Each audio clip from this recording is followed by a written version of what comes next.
This video is owned and produced by Hello Kinetic, a channel to practice listening and reading English every day. Learn English through real books. Expand your vocabulary and be good at English. Chapter 19. I drove back to Hollywood feeling like a short length of chewed string. It was too early to eat, and too hot. I turned on the fan in my office. It didn't make the air any cooler, just a little more lively. Outside on the boulevard the traffic brawled endlessly. Inside my head thoughts stuck together like flies on flypaper. 3 shots, 3 misses. All I had been doing was seeing too many doctors. I called the Wade home. A Mexican sort of accent answered and said that Mrs. Wade was not at home. I asked for Mr. Wade. The voice said Mr. Wade was not home either.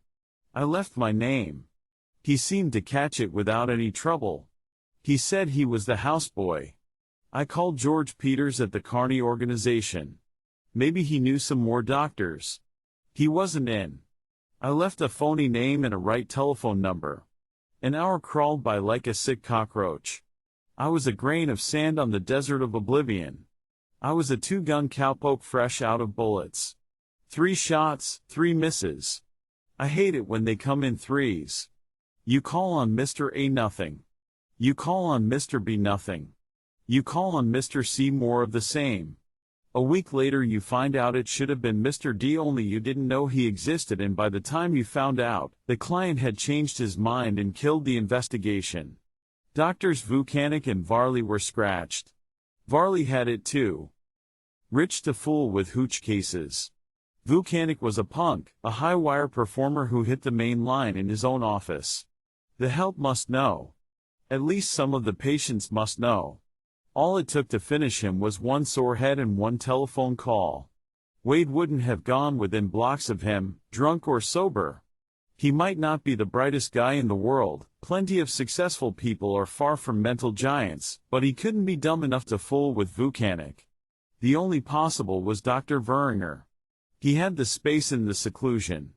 He probably had the patience. But Sepulveda Canyon was a long way from Idle Valley. Where was the point of contact? How did they know each other? And if Veringer owned that property and had a buyer for it, he was halfway to being pretty well heeled. That gave me an idea. I called a man I knew in a title company to find out the status of the property. No answer. The title company had closed for the day. I closed for the day too, and drove over to La Cienega to Rudy's Barbecue, gave my name to the master of ceremonies, and waited for the big moment on a bar stool with a whiskey sour in front of me and Marek Weber's waltz music in my ears. After a while I got in past the velvet rope and ate one of Rudy's world-famous Salisbury steaks, which is hamburger on a slab of burnt wood, ringed with browned-over mashed potato, supported by fried onion rings and one of those mixed-up salads which men will eat with complete docility in restaurants, although they would probably start yelling if their wives tried to feed them one at home. After that I drove home. As I opened the front door the phone started to ring. "This is Eileen Wade, Mr. Marlowe. You wanted me to call you. Just to find out if anything had happened at your end. I have been seeing doctors all day and have made no friends." "No, I'm sorry. He still hasn't showed up. I can't help being rather anxious." "Then you have nothing to tell me, I suppose." Her voice was low and dispirited. "It's a big crowded county, Mrs. Wade. It will be 4 whole days tonight." "Sure, but that's not too long." "For me it is." She was silent for a while. "I've been doing a lot of thinking, trying to remember something," she went on. "There must be something, some kind of hint or memory. Roger talks a great deal about all sorts of things. Does the name Veringer mean anything to you, Mrs. Wade?" "No, I'm afraid not." "Should it? You mentioned that Mr. Wade was brought home one time by a tall young man dressed in a cowboy outfit.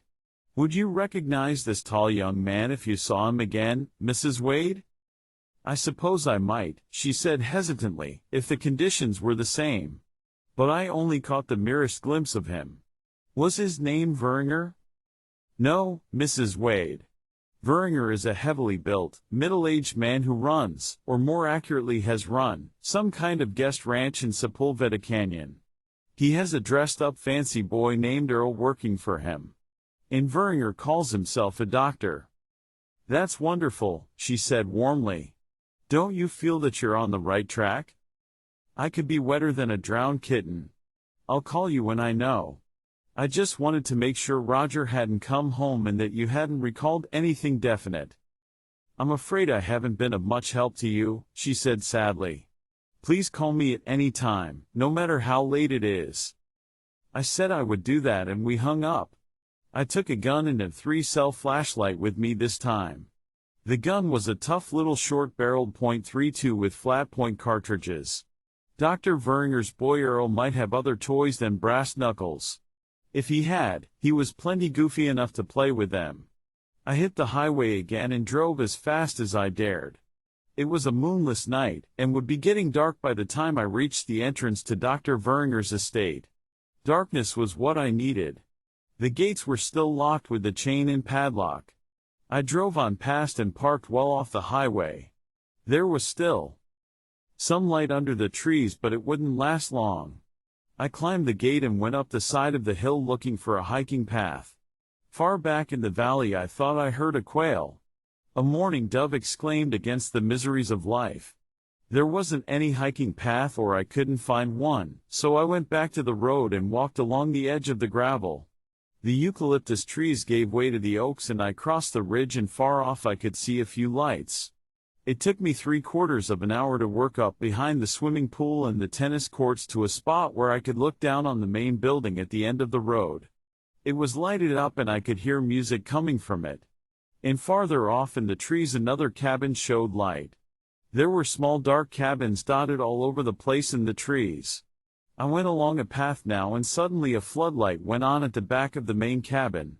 I stopped dead. The floodlight was not looking for anything. It pointed straight down and made a wide pool of light on the back porch and the ground beyond. Then a door banged open and Earl came out. Then I knew I was in the right place. Earl was a cowpoke tonight, and it had been a cowpoke who brought Roger Wade home the time before. Earl was spinning a rope. He wore a dark shirt stitched with white and a polka-dot scarf knotted loosely around his neck. He wore a wide leather belt with a load of silver on it and a pair of tooled leather holsters with ivory-handled guns in them. He wore elegant riding pants and boots cross-stitched in white and glistening new. On the back of his head was a white sombrero and what looked like a woven silver cord hanging loosely down his shirt, the ends not fastened. He stood there alone under the white floodlight, spinning his rope around him, stepping in and out of it, an actor without an audience, a tall, slender, handsome dude wrangler putting on a show all by himself and loving every minute of it. Two-Gun Earl, the terror of Cochise County. He belonged on one of those guest ranches that are so all-fired horsey the telephone girl wears riding boots to work. All at once he heard a sound, or pretended to. The rope dropped, his hand swept the two guns from the holsters, and the crook of his thumbs was over the hammers as they came level. He peered into the darkness. I didn't dare move. The damn guns could be loaded. But the floodlight had blinded him and he didn't see anything. He slipped his guns back in the holsters, picked up the rope and gathered it loosely, went back into the house. The light went off, and so did I. I moved around through the trees and got close to the small lighted cabin on the slope. No sound came from it. I reached a screened window and looked in. The light came from a lamp on a night table beside a bed. A man lay flat on his back in the bed, his body relaxed, his arms in pajama sleeves outside the covers, his eyes wide open and staring at the ceiling. He looked big. His face was partly shadowed, but I could see that he was pale and that he needed a shave and had needed one for just about the right length of time. The spread fingers of his hands lay motionless on the outside of the bed. He looked as if he hadn't moved for hours. I heard steps coming along the path at the far side of the cabin. A screen door creaked and then the solid shape of Dr. Veringer showed in the doorway. He was carrying what looked like a large glass of tomato juice. He switched on a standing lamp. His Hawaiian shirt gleamed yellowly. The man in the bed didn't even look at him. Dr. Veringer put the glass down on the night table and pulled a chair close and sat down. He reached for one of the wrists and felt a pulse. "How are you feeling now, Mr. Wade?" His voice was kindly and solicitous. The man on the bed didn't answer him or look at him. He went on staring at the ceiling. Come, Mr. Wade. Let us not be moody. Your pulse is only slightly faster than normal. You are weak, but otherwise. Teji, the man on the bed said suddenly, tell the man that if he knows how I am, the son of a bitch needn't bother to ask me. He had a nice clear voice, but the tone was bitter. Who is Teji? Dr. Veringer said patiently. My mouthpiece. She's up there in the corner. Dr. Veringer looked up. I see a small spider, he said. Stop acing, Mr. Wade. It is not necessary with me. Tegenaria domestica, the common jumping spider, pal. I like spiders. They practically never wear Hawaiian shirts. Dr. Veringer moistened his lips. I have no time for playfulness, Mr. Wade. Nothing playful about Teji.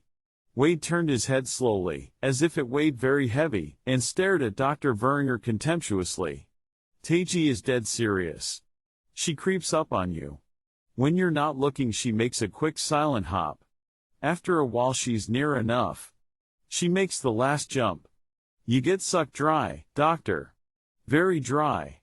Teji doesn't eat you. She just sucks the juice until there's nothing left but the skin.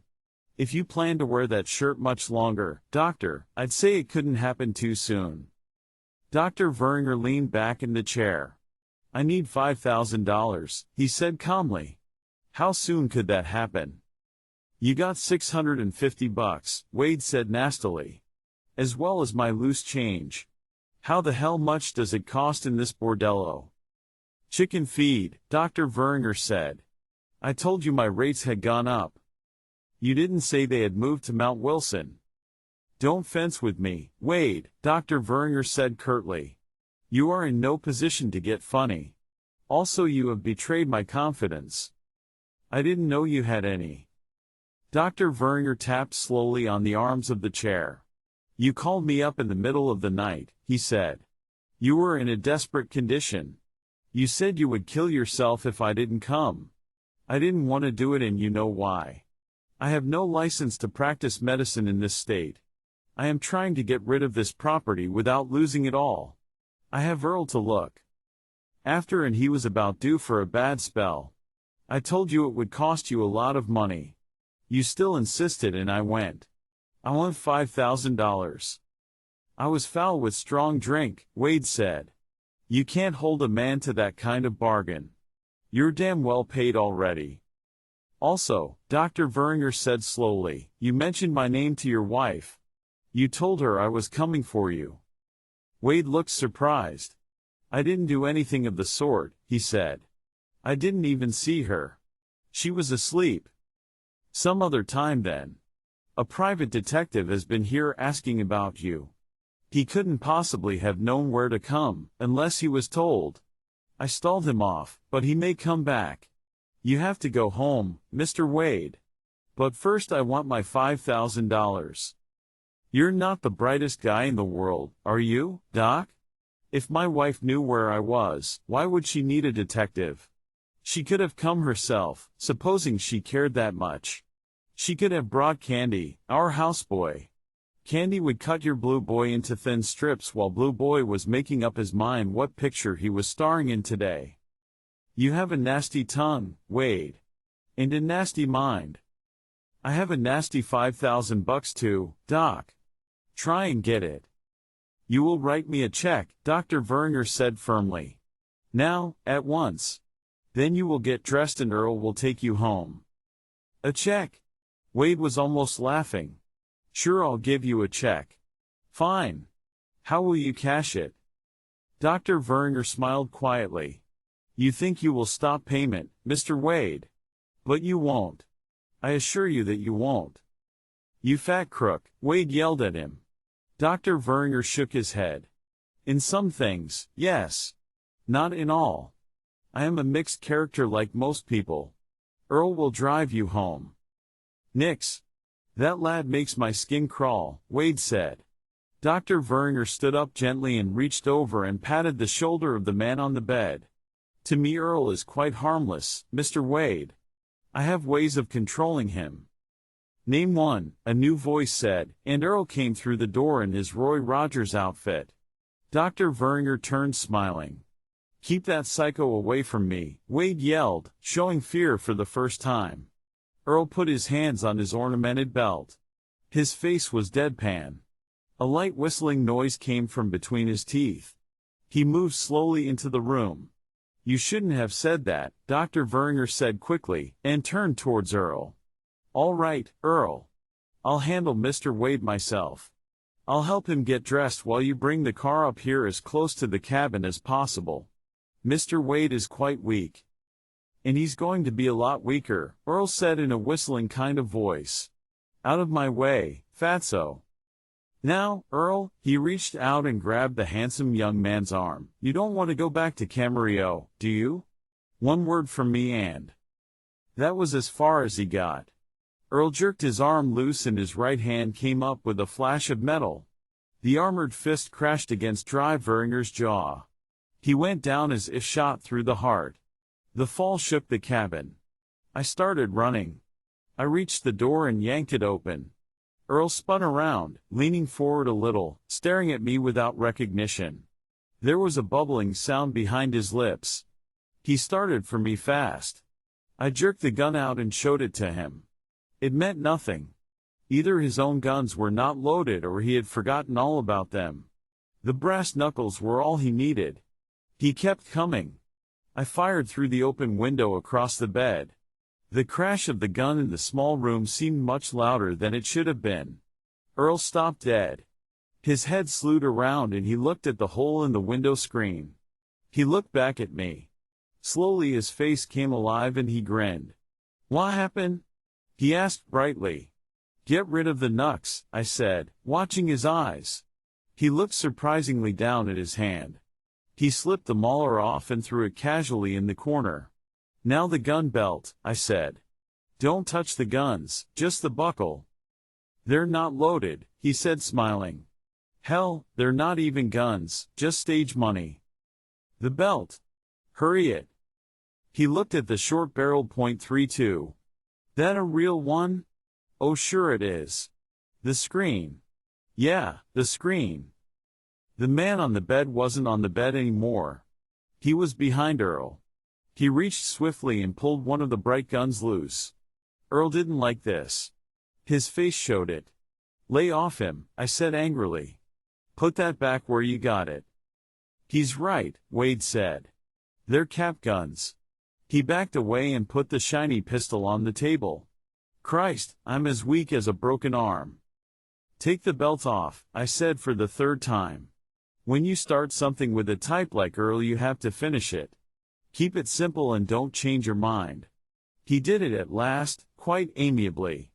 Then, holding the belt, he walked over to the table and got his other gun and put it in the holster and put the belt right back on again. I let him do it. It wasn't until then that he saw Dr. Verringer crumpled on the floor against the wall. He made a sound of concern, went quickly across the room into the bathroom, and came back with a glass jug of water. He dumped the water on Verringer's head. Dr. Verringer sputtered and rolled over. Then he groaned. Then he clapped a hand to his jaw. Then he started to get up. Earl helped him. Sorry, Doc. I must have just let fly without seeing who it was. It's all right, nothing broken, Verringer said, waving him away. Get the car up here, Earl. And don't forget the key for the padlock down below. Car up here, sure. Right away. Key for the padlock. I got it. Right away, Doc. He went out of the room whistling. Wade was sitting on the side of the bed, looking shaky. You? The dick he was talking about? He asked me. How did you find me? Just asking around from people who know about these things, I said. If you want to get home, you might get clothes on. Dr. Verringer was leaning against the wall, massaging his jaw. I'll help him, he said thickly. All I do is help people and all they do is kick me in the teeth. I know just how you feel, I said. I went out and left them to work at it.